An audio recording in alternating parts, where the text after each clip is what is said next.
So today we are going to discuss the last 50 MCQs of our gynae paper. So the MCQs is: after a wedding, several guests develop food poisoning. Investigator compare those who ate specific menu item versus those who did not to identify the source. What type of study is this? तो उनमें एक तो उन्होंने देखा है कि कौन से आइटम्स खाए हैं, पहले वो एक्सपोजर देख रहे हैं और उसके बाद डिजीज़ देख रहे हैं. तो अगर हम एक्सपोजर के बाद कोई डिजीज़ वाला होता है तो वो हमारे पास क्या होती है, कोहार्ट स्टडी होती है. एक्सपोजर के बाद हमने क्या देखना है, उसके बाद हम देख रहे हैं कि क्या डिजीज़ की प्रीडोमिनेंस है. तो हमारे पास ये क्या होगा, कोहार्ट होगा. 29 years old woman developed optic neuritis and weakness in her lower limbs. MRI revealed demyelinating lesions in the brain and spinal cord. What type of cell type is most directly affected in this condition? इस condition के अंदर कौन सी cell type affect होगी? उन्हें क्या, demyelinating brain के अंदर और स्पाइनल कॉर्ड में. जो हमारे पास माइलिनेशन होती है वो किससे होती है, ओलिगोडेंड्रोसाइट से होती है. तो इसलिए इसका बी है. ये बहुत बार रिपीट हो चुका है, ठीक है, तो आप ये मार्क कर लीजिएगा और अच्छे से. A patient came to emergency with aspirin overdose. What should be done to reverse aspirin toxicity? Aspirin की टॉक्सिसिटी के लिए हम हमेशा क्या देते हैं, सोडियम बाइकार्बोनेट देते हैं. तो इसका सी ऑप्शन होगा, IV sodium bicarbonate. A clinician notice reports of a patient who showed the following picture 6 months ago. Hepatitis B surface antigen positive है, यानी अभी इन्फेक्शन है. उसके बाद ई एंटीजन भी पॉजिटिव है, इसका मतलब है इन्फेक्टिविटी भी है और रेप्लिकेशन भी हो रही है. एंटीबॉडीज़ नेगेटिव है और इसके बाद हेपेटाइटिस डी एंटीजन भी नेगेटिव है, ठीक है. तो इसका मतलब है अभी हेपेटाइटिस बी का है, पॉजिटिव इन्फेक्शन है, इन्फेक्टिविटी है, ठीक है. उसके बाद now he present with this report. अब 6 month के बाद क्या है, हेपेटाइटिस बी सरफेस एंटीजन अभी भी पॉजिटिव है, इन्फेक्टिविटी भी पॉजिटिव है, एंटीबॉडीज अभी भी नेगेटिव है और दूसरा हमारे पास हेपेटाइटिस डी एंटीजन पॉजिटिव है. तो इसका मतलब है अब हेपेटाइटिस डी भी वायरस भी हो गया, ठीक है. तो अब हमारे पास क्या हुआ है, पहले बी था अब डी हो गया. तो super infection of hepatitis D over hepatitis B हो गया. को इन्फेक्शन इसलिए नहीं कह सकते क्योंकि पहले उनके हमारे पास हेपेटाइटिस बी नेगेटिव था, ठीक है, तो इसलिए सुपर इन्फेक्शन होगा. उसके बाद हमारे पास आ जाते हैं a female patient primigravida come to you from far village at 38 week gestation with history of pelvic disproportion. Pelvic जो है वो डिस्प्रोपोर्शन है. On x ray 2 conjugate pelvis is 8 centimeter. How will you proceed?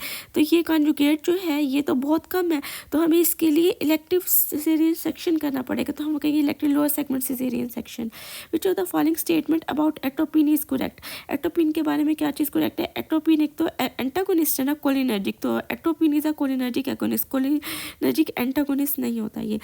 A postpartum women develop, postpartum है, ठीक है, fever, tachycardia और soft यूटिरस है. First step of management, first step of management क्या करेंगे, अगर पोस्टपार्टम है उसके बाद फीवर और टेकिकार्डिया हो गया तो इसका मतलब है कि पेशेंट को यूजली एंडोमेट्राइटिस है, तो उसके लिए हम एंटीबायोटिक्स करेंगे. अच्छा, इससे पहले एंडोमेट्राइटिस का ये आया था कि अब तो उन्होंने मैनेजमेंट का पूछा, पहले पूछा था इन्वेस्टिगेशन. तो हमने बताया था कि हम वेजाइनल स्वैब है उसका एक वो करेंगे, ठीक है, वेजाइनल स्वैब लेंगे. Fulminant hepatitis in pregnancy commonly associated. अच्छा, फुलमिनेंट हेपेटाइटिस है ना वो हमेशा हेपेटाइटिस ई की वजह से होगा. अगर वैसे वो कहेंगे जनरली इन्फेक्शन या हेपेटाइटिस प्रेगनेंसी में हो गया तो हम उसमें हेपेटाइटिस एक सेलेक्ट करेंगे. कुछ लोग यहाँ पे गलत कर देते हैं, वो उसमें भी हेपेटाइटिस. लेकिन अगर रिमोट एरिया मेंशन होगा, ठीक है, और फुलमिनेंट होगा या कोई लीथल होगा तब हम हेपेटाइटिस ई करेंगे. ओके हो गया.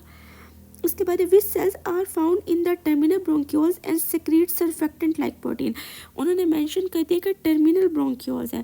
अगर टर्मिनल ब्रोंक्यूल्स में आ गया तो इसके अंदर हमारे पास क्लारा सेल्स होते हैं या क्लब सेल्स. वैसे हमारे पास जो है सर्फेक्टेंट कौन है, टाइप 2 निमोसाइट्स प्रोड्यूस करते हैं, ठीक है. Histamine release during inflammation, inflammation के दौरान हिस्टामिन रिलीज होती है, वो क्या करती है, रेडनेस करती है, स्वेलिंग करती है, वार्म. तो ए आया रहेगा. A patient is hepatitis B surface antigen positive. Hepatitis B surface antigen positive है which indicate on going viral replication. अगर हमने ऑन गोइंग रेप्लिकेशन देखनी हो या फिर हमने इन्फेक्टिविटी देखनी हो तो हमेशा ई एंटीजन को हम करते हैं. तो हेपेटाइटिस बी ई एंटीजन होगा positive. In a patient with choriocarcinoma, choriocarcinoma with tumour marker is elevated. Choriocarcinoma हो, कंप्लीट मोल हो, पार्शियल मोल हो, उसके अंदर बीटा HCG कराते हैं. Beta HCG trophoblastic tissue. A chronic alcoholic patient present with hepatomegaly. Hepatomegaly है, elevated liver enzyme है. Imaging show fatty infiltration, अगर फैटी इन्फिल्ट्रेशन है, क्रोनिक अल्कोहल उन्होंने बताया हुआ है, तो इसके अंदर क्या होगा, अल्कोहलिक फैटी लीवर होगा। ठीक है, तो ये अल्कोहलिक फैटी लीवर आ गया। फैटी इन्फिल्ट्रेशन उन्होंने मेंशन कर दिया, तो उससे भी पता चल गया हमें। ओके, और अल्कोहल से भी। अच्छा, उसके बाद है a patient with chronic alcoholism, यहाँ पे भी क्रोनिक अल्कोहलिज्म है।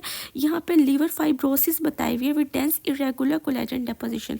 अब उन्होंने पहले कहा था फैटी इन्फिल्ट्रेशन है, अब उन्होंने लीवर फाइब्रोसिस बता दिया, तो इसका मतलब क्या है, सिरोसिस डेवलप हो गया, तो सिरोसिस है। अच्छा, इसमें से ना एक और एमसीक्यूज भी आते हैं कि वो कहते हैं लीवर फाइब्रोसिस में क्या चीज़ कोलेजन क्या डिपोजिशन हुई है, तो हमने बताना होता है डेंस इरेगुलर कोलेजन डिपोजिशन होती है। ठीक है, सिरोसिस के अंदर ये भी एक अलग से एमसीक्यूज पॉइंट आता है। ठीक है, अच्छा, उसके बाद है a neutropenic patient with Hodgkin lymphoma on chemotherapy develop fever, he is given filgrastin, what is the mechanism. इसका मैकेनिज्म इसलिए हम इसको देते हैं क्योंकि न्यूट्रोपेनिक हो रहा होता है ना, तो वो हमारे पास न्यूट्रोफिल की प्रोडक्शन करता है, ग्रैनुलोसाइट कॉलोनी स्टिमुलेटिंग फैक्टर होता है ये। ठीक है, अच्छा, उसके बाद patient has a rectal and pelvic abscess, rectal abscess है, ये पेल्विक एब्सेस है। Which antibiotic cover anaerobic bacteria in this season, तो इसके लिए एनारोबिक उन्होंने मेंशन कर दिया, तो एनारोबिक में हम यहाँ पे मेट्रोनिडाजोल देते हैं। आपने देखा होगा जब हमने अल्सरेटिव कोलाइटिस का पढ़ा था, तो उसके और या हम क्रोहन डिजीज़ का पढ़ा था, उसके अंदर हमने बताया था कि पेरी एनल एब्सेस हो जाती है, तो उसके अंदर भी हमने बताया था कि इसके अंदर हम मेट्रोनिडाजोल देते हैं फर्स्ट लाइन, जो हमारी चॉइस होती है main. An obese patient developed a red open surgical wound. Absorbable suture was used. Other contributing factor.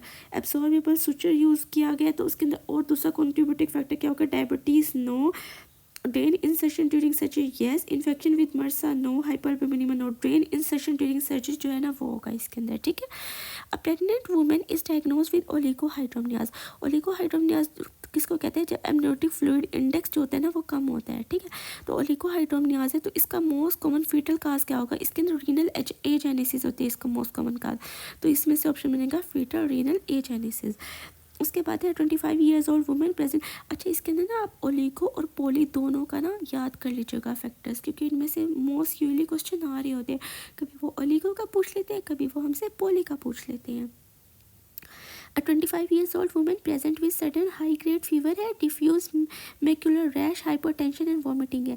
On examination she has erythema of palms and sole and desquamation after 1 week, desquamation भी हो गया। She recently used a super absorbent tampon during her menstrual period। अच्छा, जब भी ना ये लिखा हुआ है बुक में भी मेंशन किया हुआ है कि स्नैरियो में जब भी वो टेम्फोन का बताते हैं और इस तरह रैश वगैरह सब बताते हैं, तो हमेशा जो ऑर्गेनिज्म रिस्पॉन्सिबल हमने बताना है वो स्टेफ ऑरियस बताना है। टॉक्सिक शॉक सिंड्रोम की है वो हमारे पास जो इसकी सिम्टम्स आती हैं साथ।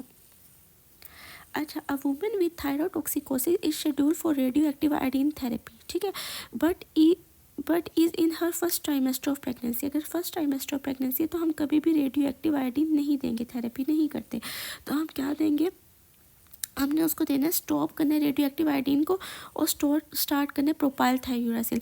हमेशा याद रखना है फर्स्ट ट्राइमेस्टर के अंदर हमने प्रोपाइल थायोरेसिल देना है और सेकंड और थर्ड ट्राइमेस्टर में मेथिमाजोल देना है।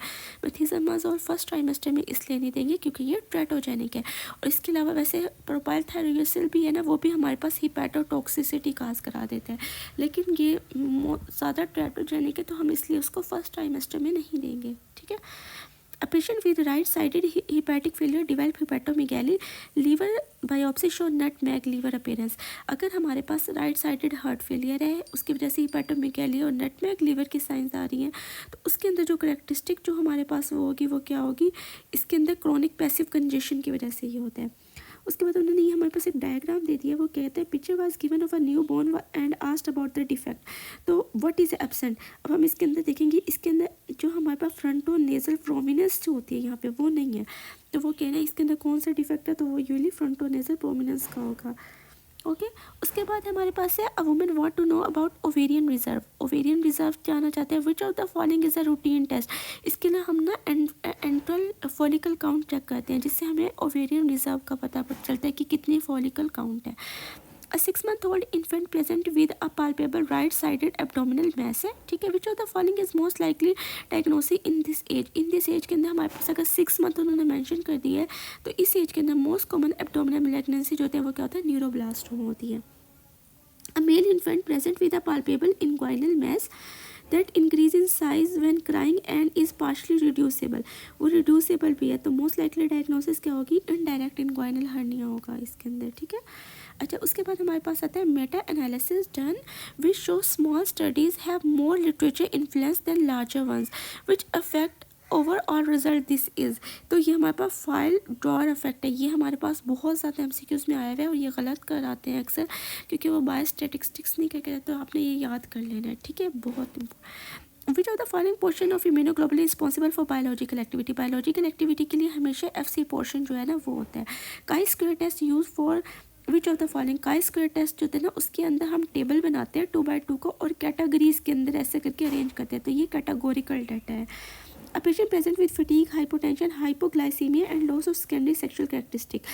Lab show low TSH कम है, लेकिन ACTH भी कम है, LH भी कम है, फॉलिकल स्टिमुलेटर सब हार्मोन कम है, तो ये हमारे पास कौन सी डायग्नोसिस है, क्योंकि सारे ही पिट्यूटरी हार्मोन कम है, तो ये हमारे पास पैन हाइपोपिट्यूटरिज्म है। और ये किस वजह से होती है, जब हमारे पास मोस्टली जो डायग्नोसिस आता है वो शीहान सिंड्रोम का आया होता है, ठीक है।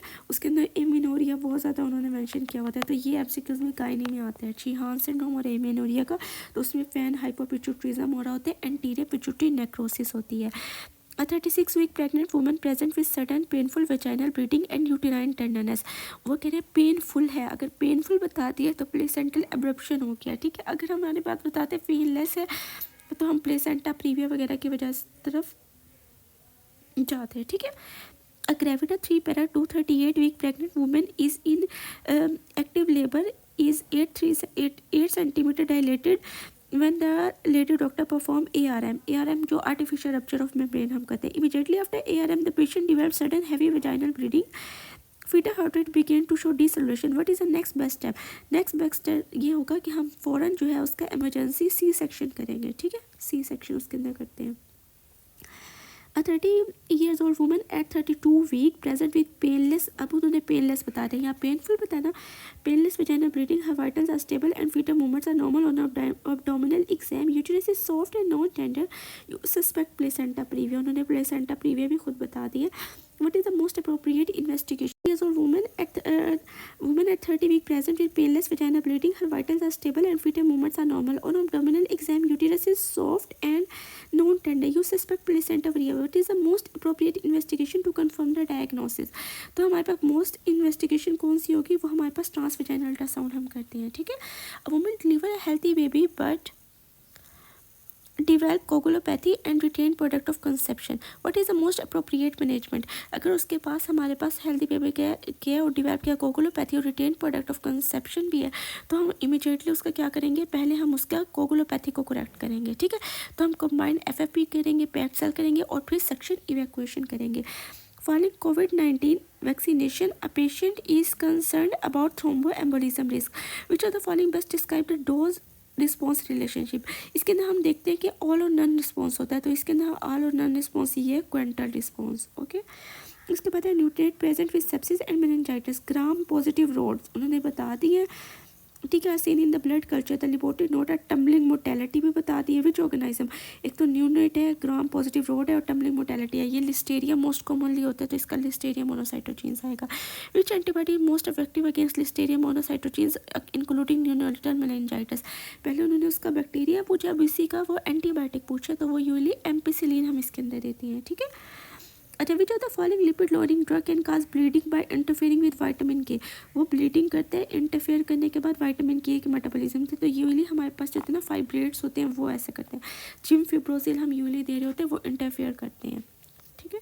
उसके बाद है ultrasound show snow storm pattern in women with amenorrhoea, हमेशा हमने पढ़ा है स्नो स्टॉर्म पैटर्न, जब हमने पढ़ा था तो हमने पढ़ा था कंप्लीट मोल के अंदर होते हैं, तो उसके अंदर हम क्या कराते हैं, उसके अंदर पहले हम उसकी इन्वेस्टिगेशन कराते हैं, फिर ट्रीटमेंट। इन्वेस्टिगेशन में हम क्या कराते हैं, सीरियल बीटा एचसीजी कराते हैं।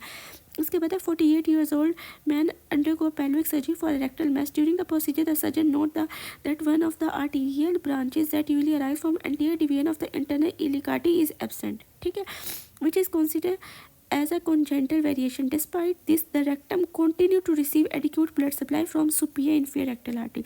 वो कह रहे हैं रेक्टम की ब्लड सप्लाई जो है वो नहीं है, लेकिन सुपीरियर और इन्फीरियर रेक्टल आर्टरी से वो एडिक्यूट सप्लाई हो रही है। अब इसमें से कौन सी आर्टरी जो है नहीं है, रेक्टम को तो सुपीरियर भी कर रही होती है, मिडल भी कर रही होती है, इन्फीरियर भी कर रही होती है।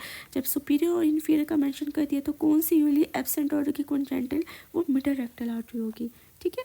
अ 3 years old child is born for evaluation of a protuberant abdomen. The parents report that the child tires easily and become irritable if meals are delayed. Physical examination show mild hepatomegaly है, ठीक है, but the child has normal growth and development. Laboratory findings show mild fasting hypoglycemia, normal lactic acid level, normal uric acid level, mild elevation of liver transenzymes. A liver biopsy demonstrated a markedly increased glycogen storage, and enzyme analysis showed deficiency of liver glycogen phosphorylase. Liver glycogen phosphorylase की deficiency, what is the most likely diagnosis? One की disease, उसके अंदर glucose 6 phosphatase होता है, glycogen फॉस्फोरिलेज है। Pomfrey disease होती है, कोरी disease, इसमें ब्रांचिंग और डी ब्रांचिंग एंजाइम्स आ रहे होते हैं।